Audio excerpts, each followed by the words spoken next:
where in 2012, Colorado became the first state in the nation to legalize weed. Since then, the Centennial State has surpassed $10 billion in sales, and it's collected over $1.6 billion in taxes in the last 6 years. And it's not just blue and purple states. Maybe you've heard of it, maybe. Even the World Bank has praised this African nation for growing the world's, and I quote, best and finest cannabis sativa.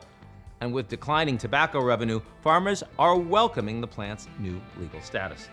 Even Medical pot is legal in 18 states, including Washington, D.C. Weed, number one on my manifesto is we have accumulated a lot of debt in this country and people are just playing. And the only way to bring it out, to pay off this and then investigate those who got us into this mess, and take them to court, if not by firing squad, because it will depend, because I'm suspending the Constitution. We need to grow weed as soon as possible for three things. Number one, exports for industrial purposes because of the pricing today. Number two, medicinal purposes. And number three, for heritage purposes. Heritage purposes will be decided by those who grow it, because they will also be involved. You cannot grow something that you cannot be asked how you want it to be used. So that will be up to the farmer to tell Kenyans that yes, I'm growing it, but then also I need it to be used this way, so that regulations can be tailored specifically to the ones of farmers and those who are consumers. But this notion of people saying that, oh, our kids are going to die in school, people are going to smoke it, yes, there's nothing wrong with smoking marijuana. I've never smoked, but when you legalize, I'll be the first one in the State House to puff it. And I'll also puff it after I've been sworn in, after we legalize. Now, one thing is this, we have cigarettes. Mr. Morris, what is the other name? Morris, the biggest manufacturers of cigarettes in the world, have been fined so many times in international courts for violating international health conditions. They have come up to re-advertise cigarettes, in that when you buy a cigarette today and you read on the package, it gives you the line of your death. They say if you smoke me this much, you're going to get cancer and you'll die.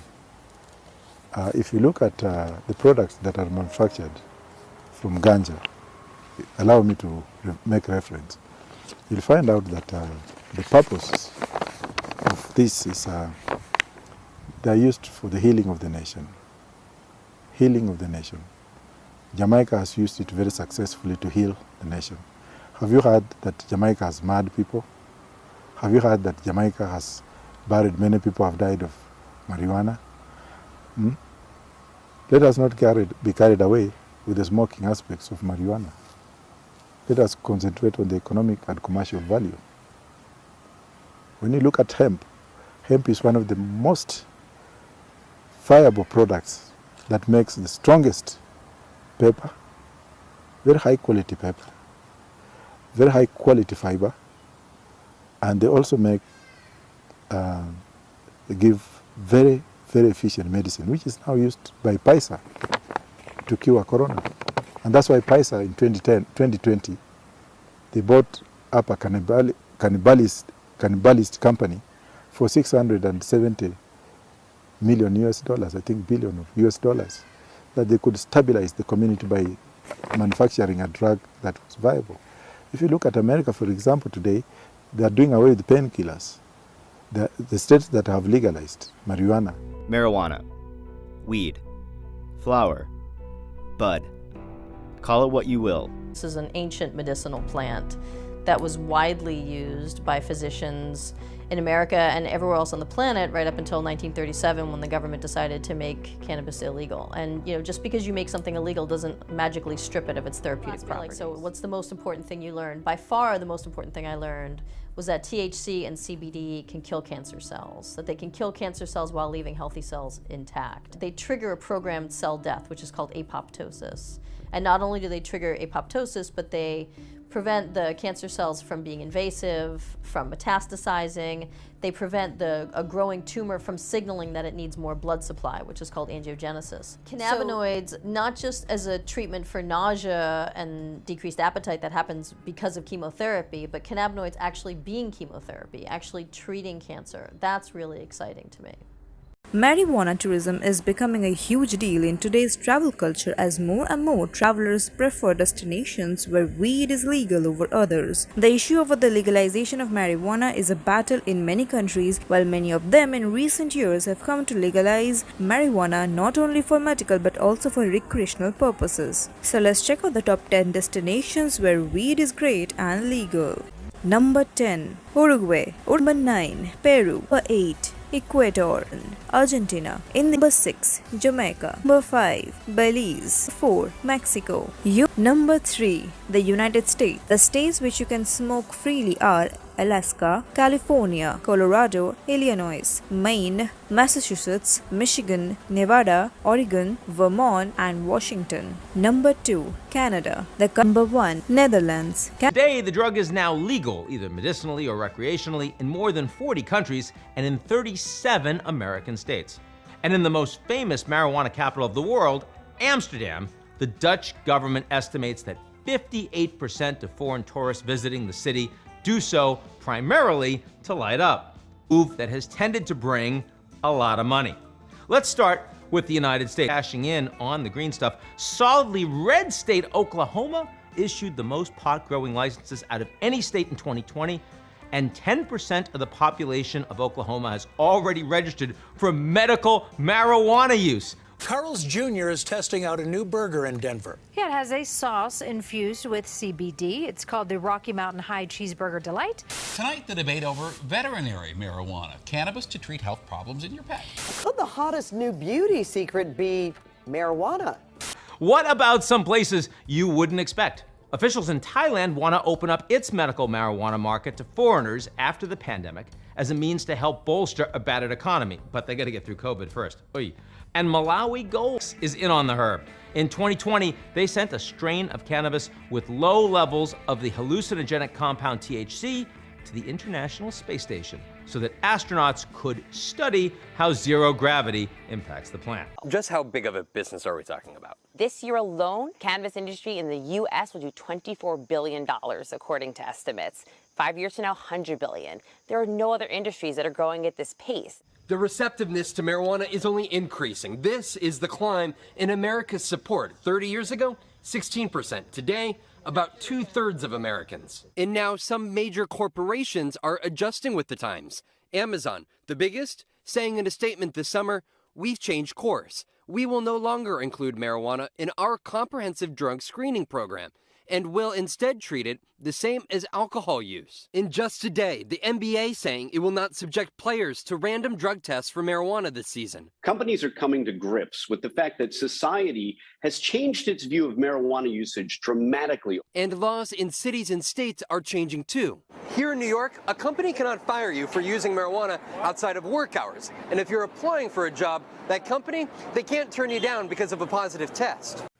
Adult use marijuana has become big business in the state of Michigan, and December proved to be a record month. Sales topped $135 million.